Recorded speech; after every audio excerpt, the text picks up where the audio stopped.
La vie en trois lettres, le journal en trois titres sur Canal 3 Bénin. Mesdames, Messieurs, bonsoir. Voici le sommaire de cette édition. L'actualité nationale avec les résultats provisoires des élections communales et municipales du 17 mai dernier. La Sénat annonce les chiffres ce soir et donc tous les candidats des partis en liste retiennent leur souffle. Les regards sont désormais tournés vers l'institution en charge de l'organisation du scrutin. Coup de fil de notre envoyé spécial Idrissou Boukari à suivre dès le début de ce journal.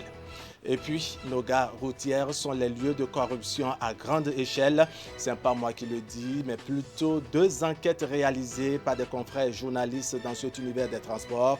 Malgré la démarche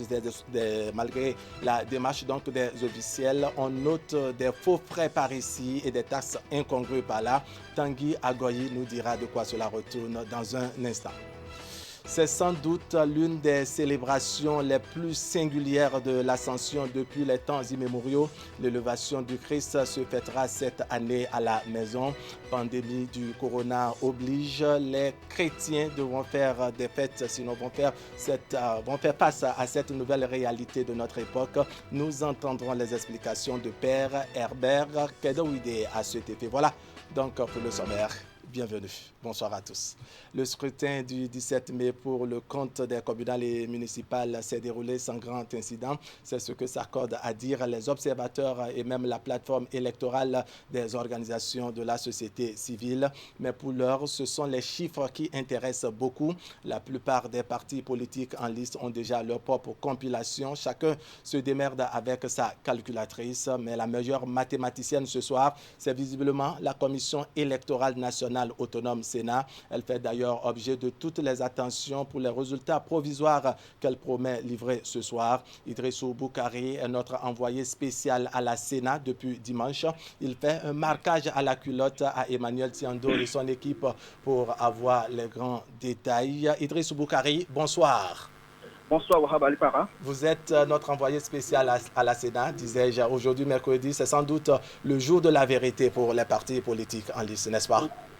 Oui, vous avez raison, Wahab Alipara. Mercredi 20 mai 2020 est le jour de la vérité pour les candidats ayant pris part aux élections communales et municipales du dimanche 17 mai dernier. Dans quelques instants, nous connaîtrons la vérité des urnes. Comment les électeurs ont-ils apprécié chaque candidat et chaque parti politique? On le saura ce soir. De l'autre côté, les responsables de la Commission électorale nationale autonome, structure en charge de l'organisation de ces élections, sont en train de faire les derniers touches, les derniers réglages. Ils ont une plénière tout à l'heure et ce n'est qu'après la plénière qu'ils vont proclamer provisoirement les résultats de ces élections. Dans un petit moment donc, les candidats seront fixés sur leur sort et la guerre des chiffres en cours sur les réseaux sociaux va prendre certainement fin. La mise en place est déjà terminée par ici au siège de la Commission électorale nationale autonome et on note la forte mobilisation de la presse pour la couverture de l'événement.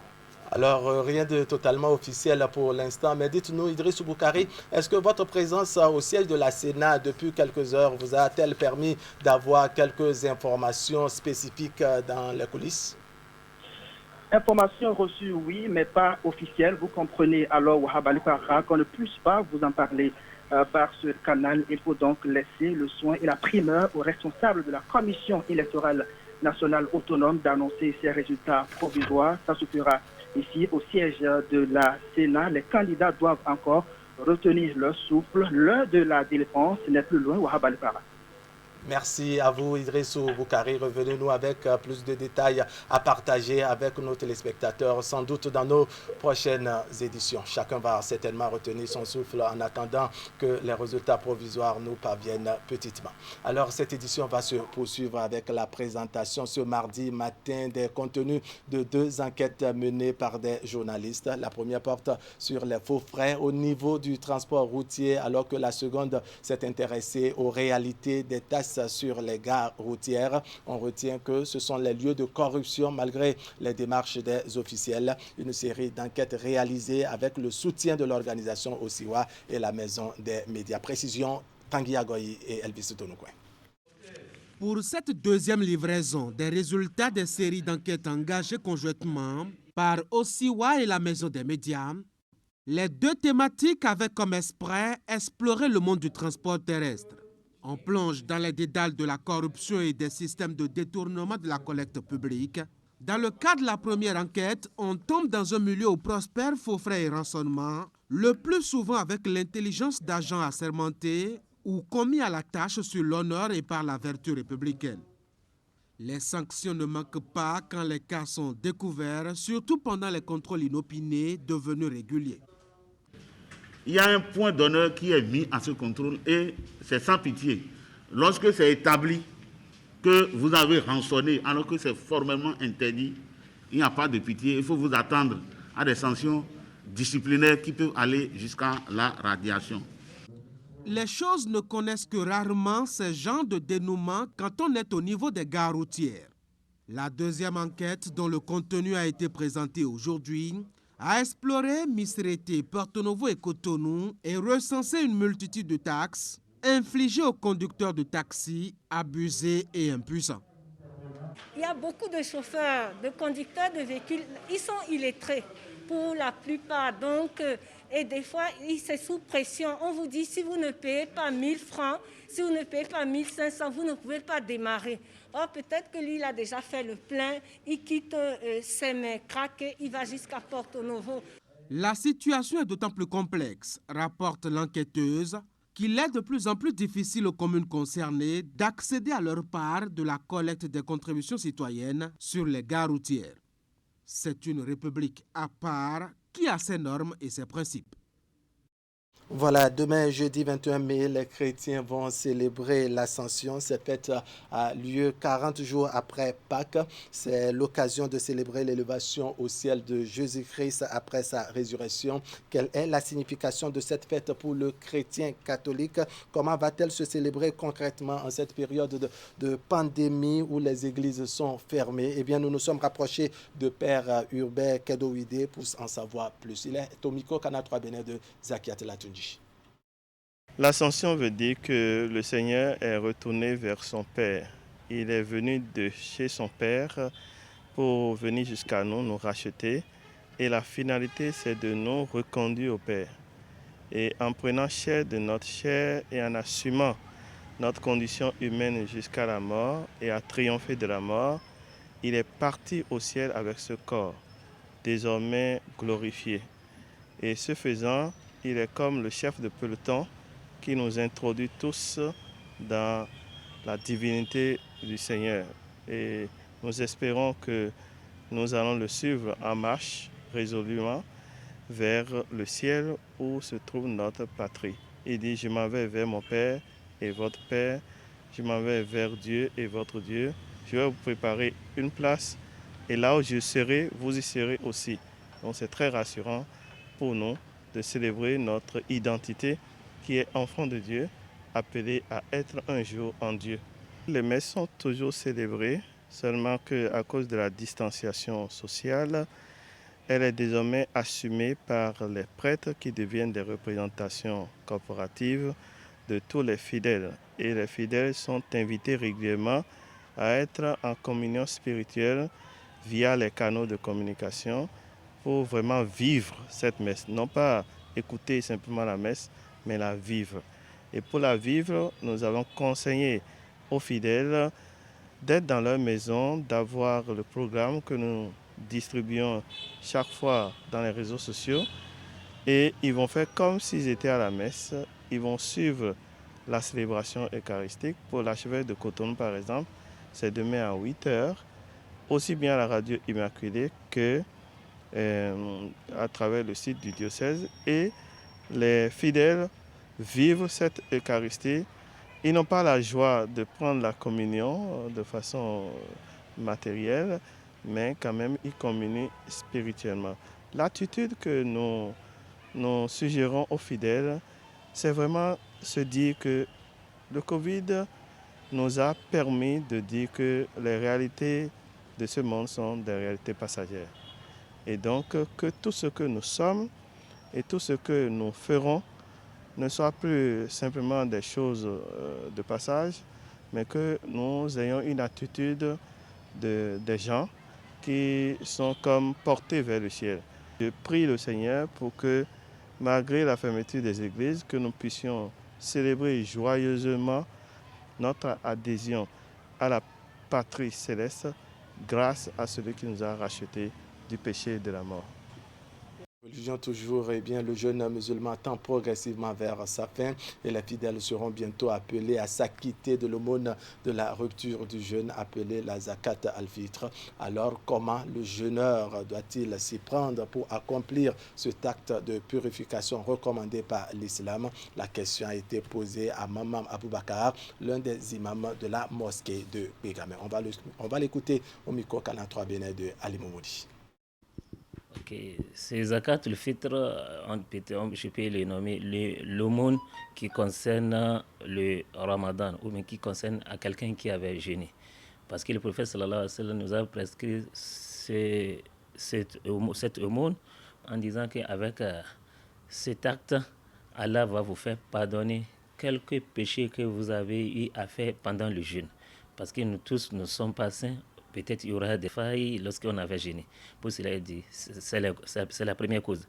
Deuxième de cause, il dit, ça serait nourriture pour les pauvres et ça serait tohratal masakin et purification pour le jeûner même.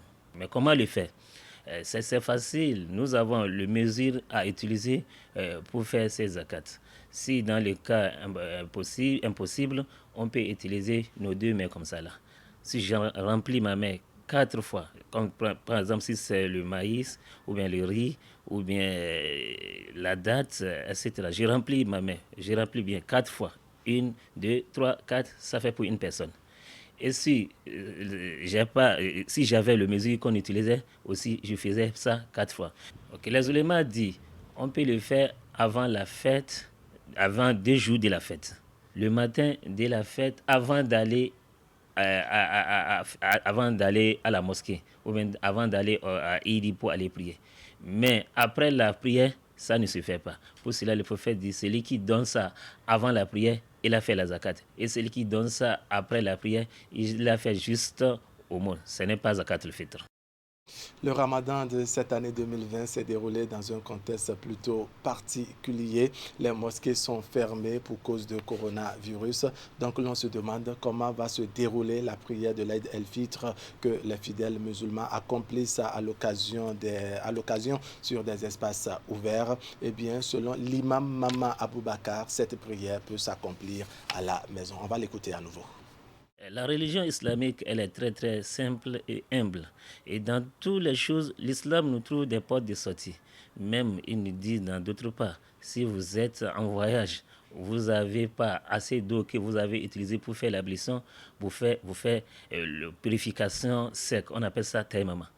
Mais nous voici aujourd'hui dans le cas on ne peut pas aller prier pour éviter la propagation, de cette épidémie Covid-19.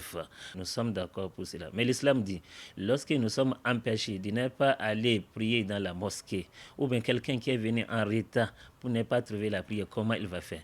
C'est simple, cela était passé au temps du prophète, et le prophète les a dit, si vous avez raté une prière qui est surrogatoire, comme la prière des Eid, ce n'est pas une prière qui est obligatoire. Vous retournerez à la maison, vous faites la prière, vous scellez. Comment vous avez fait? Vous avez fait seulement 2 rakats, ça suffit. Mais nous voici, nous, on n'a même pas le temps d'aller, on n'a pas l'autorisation d'aller faire la prière à la place Eid. Qu'est-ce qu'on va faire? On va prier ensemble avec nos familles dans nos foyers. D'autres oulémas disent on peut le faire comme l'imam a l'habitude de le faire à la place Idi. Il fait les prières, 2 prières, après il se lève pour prêcher. Mais d'autres disent non, il suffit seulement de faire les 2 prières et c'est fini, Inch'Allah. Et la prière, elle sera exaucée, Inch'Allah. L'administration du Centre national hospitalier et universitaire psychiatrique Diako de Cotonou et ses pensionnaires ont de quoi tenir pour un bon moment. Dans la journée d'hier mardi, l'association Diamat islamique Ahmadiyya du Bénin est allée leur faire don de vivres et savons, un geste régulier et répété à l'endroit de ce centre pour appuyer les efforts de ses responsables. Précision à Surmo Kanya Siongbon et Derun Kavi. La Jamaat islamique Ahmadiyya multiplie ses dons à l'endroit des malades du Centre national hospitalier et universitaire psychiatrie de Diakou à Cotonou. Elle est allée faire don de vivres aux pensionnaires de ce centre le mardi 19 mai. Des sacs de riz, des bidons d'huile, des boîtes de tomates, des cartons de macaroni pour appuyer l'administration de ce centre. Notre slogan est l'amour pour tous, la haine pour personne. Raison pour laquelle aujourd'hui nous sommes là pour apporter un petit sourire aux malades du centre psychiatrique de Jaco. Nous avons déjà lancé des dons dans les 12 départements de Bénin. Et vous savez bien la situation de coronavirus, ce qui est en train de déranger partout dans le monde. Je crois que c'est un bon pas pour le peuple. Que les musulmans qui sont en train de célébrer la fête, vraiment, ils ne doivent pas oublier les gens qui ont besoin de notre aide. Lorsque vous adorez Dieu, vous devez aimer ces créatures. Quand il n'y a pas l'amour de créatures, vous dites c'est Dieu, Dieu, Dieu seul que vous adorez. Non, il faut aller vers ces créatures. C'est ça qui nous pousse à le faire. Depuis des années, la mission de la Jamaat islamique Ahmadiyya au Bénin ne cesse d'aller en aide à ce centre. Un geste guidé par la philosophie de cette association et qui montre, selon le directeur du centre, toute sa disponibilité. C'est vraiment l'occasion de vous remercier très sincèrement. Ça permet de donner un souffle à l'hôpital et les patients vous remercient par ma voix, ainsi que mes collègues qui sont ici présents. La semaine dernière, l'association était à un orphelinat de Porto Novo. Elle y a remis des cadeaux et dons aux enfants de cet orphelinat. Ces actions s'étendent à tous les 12 départements du Bénin. Oui, tous les départements du Bénin. Cette fois-ci, on va prendre la direction d'un des départements, la Takora bien entendu. Beresingou est à l'entrée de Nati Tengou et abrite depuis plusieurs années déjà un marché circonstanciel de mangue animé de mars à juillet. Ce lieu de commerce semble être de plus en plus incontournable dans le département de la Takora en ce qui concerne donc l'approvisionnement en mangue. Quelle qualité de fruits ils sont vendus et comment ce marché est-il devenu imposant de par ce commerce? Élément de réponse dans ce reportage de Régis Hippolyte Agosso et de Abdou Sabi Idrissou. Au bord de cette voie inter-État Djougou-Porga, à hauteur de Beresingou, à l'entrée de Nati Tengou, un marché de mangue s'anime courant mars à juillet de chaque année. Reconnu de par la variété et la beauté des produits qui y sont exposés, aucun voyageur à moto ou à véhicule n'hésite à marquer un arrêt pour jeter un coup d'œil. Je viens de Parakou. Si on a marqué l'arrêt ici, c'est parce qu'on a vu des mangues qui nous ont plu. Donc on a vu la disposition des mangues et puis les beautés également. Nous avons fait demi-tour pour pouvoir déguster ensemble avec ceux de Nati Tengou. J'en achète fréquemment parce que vous savez, nous sommes en période de jeunes musulmans et nos familles en ont besoin pour détacher et c'est pourquoi j'en raffole. Quand on vient ici, on a la chance de trouver plusieurs variétés de mangues. Et c'est souvent des mangues de bonne qualité parce qu'on vient de cueillir ça. Donc quand on prend ça, on a ça une longue durée de conservation et la mangue est de bonne qualité. Donc c'est pour cela, toutes les fois où je fais un déplacement, en quittant Nati, c'est ici que je m'arrête pour acheter. Même au retour, j'achète aussi pour les enfants. Parce que c'est vraiment de bonnes mangues qu'on achète. Des gouverneurs au Kent, en passant par Grand et Petit Rubis, Alphonse, Eldon, Jules et bien entendu les mangues ordinaires, plusieurs variétés de mangues sont proposées dans ce marché circonstanciel. Les clients, eux, ont le choix, chacun selon sa préférence. Il faudra juste débourser au moins 500 francs CFA pour le tas. On met pour 500, un peu comme ça. Et il y a pour 1000 francs, on met pour 2000. Les clients aiment acheter plus les gouverneurs, les Eldon et Kent. Et les ordinaires. Pour satisfaire les habitués de ce marché, ces vendeuses de Beresingou parcourent des kilomètres à la recherche de ces fruits avec toutes les difficultés que cela implique. On quitte à Beresingou, on va souvent à Djougou, on va, ça fait tout ça avec les séminaires, mais vraiment, ça ne va pas. Quand on prend ça mieux, on te prend ça mieux, ça va casser. Donc si tu veux, il faut mettre ça dans le carton, que ça doit casser. C'est pourquoi on pense à non, on peut diminuer les autres pour déposer.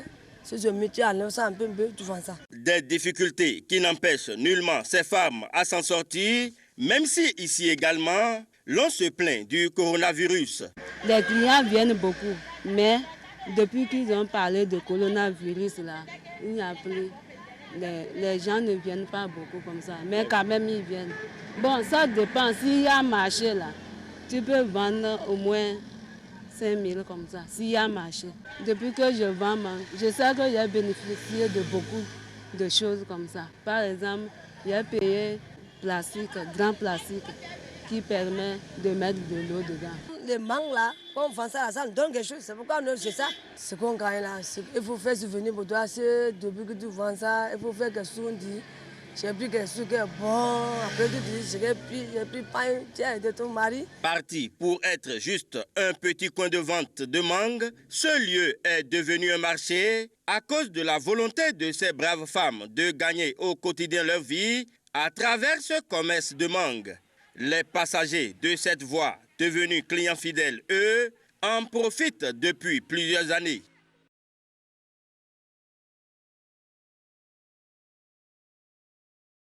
Bloqué au Koweït depuis la propagation de la pandémie du Covid-19, des Béninois sont rentrés ce 20 mai. Un retour facilité par l'État béninois préoccupé par la situation de ses ressortissants. C'est un vol de la compagnie Koweït Airlines qui les a ramenés à l'aéroport international Bernardin Cardinal Ganti de Kadiaoun. On va suivre maintenant le compte rendu de Asion Kanye Asionbon et de Elvis Tonoukouen. Difficile pour cette dame qui retrouve la terre béninoise le jeudi 20 mai de contenir sa joie à l'aéroport international Cardinal Bernardin Ganti de Cotonou.